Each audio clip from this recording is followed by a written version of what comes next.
हर व्यक्ति अपने जीवन में सफलता प्राप्त करना चाहता है। जीवन की असली परीक्षा शिक्षा पूरी करने के बाद शुरू होती है, जब व्यक्ति प्रतियोगिता के दौर में स्वयं का मुकाम हासिल करने की कोशिश करता है। कठिन प्रतियोगिता के इस दौर में लोग एक दूसरे से आगे निकलने की दौड़ में लगे रहते हैं। ऐसे में स्वयं को स्थापित करना किसी चुनौती से कम नहीं होता है। इसलिए हर व्यक्ति जी तोड़ मेहनत करता है, लेकिन कई बार बहुत मेहनत करने के बाद भी इंसान को उसके मन मुताबिक परिणाम प्राप्त नहीं होते हैं। कई बार तो बहुत प्रयास करने पर भी व्यक्ति को बार बार असफलता का सामना करना पड़ता है। यदि आप भी बार बार असफलता का सामना कर रहे हैं या कार्यों में बाधाएं बनी रहती हैं, तो कुछ उपाय किए जा सकते हैं। मान्यता है कि इन उपायों को करने से जीवन में सफलता प्राप्त की जा सकती है। तो चलिए जानते हैं उपाय।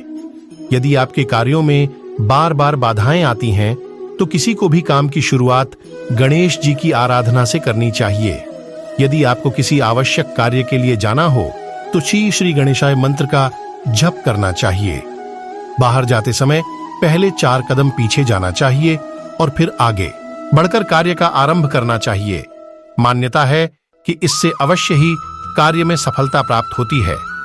माना जाता है कि कई बार बुरी नजर और नकारात्मकता के कारण भी जीवन में असफलता का सामना करना पड़ता है। इस स्थिति में काले धागे का उपाय फायदेमंद साबित हो सकता है। इसके काले रंग का सूती धागा लेकर उसमें अपनी आयु के बराबर गांठें डाल लें। अब इस धागे की गांठों पर तुलसी व केले के पत्तों का रस लगाने के बाद उस पर पीला सिंदूर लगाएं। इस धागे को भगवान के चरणों में रखकर बाद में अपने दाहिने हाथ के कंधे पर बांध लें। इसके बाद इसे 21 दिनों तक ऐसे ही बांधकर रखना चाहिए।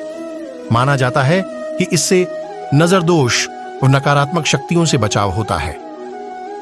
कार्यक्षेत्र में सफलता प्राप्त करने हेतु पंचमुखी हनुमान जी की पूजा बेहद फलदायी मानी जाती है। एक नारियल पर कलावा लपेटकर चावल, सिंदूर और पुष्प आदि चढ़ाना चाहिए। इसके बाद यह नारियल पंचमुखी हनुमान जी को अर्पित कर देना चाहिए। माना जाता है कि इससे सफलता प्राप्ति के मार्ग प्रशस्त होते हैं। हर मंगलवार को किसी हनुमान मंदिर में जाकर पंचमुखी हनुमान जी के दर्शन करने चाहिए और उनके समक्ष दीप प्रज्वलित करके चालीसा श्री राम रक्षा स्तोत्र का पाठ करना चाहिए। इससे आपकी समस्याओं का समाधान होता है और परिवार में सुख शांति बनी रहती है। आज के लिए इतना ही, मिलते हैं अगली वीडियो में। राधे राधे।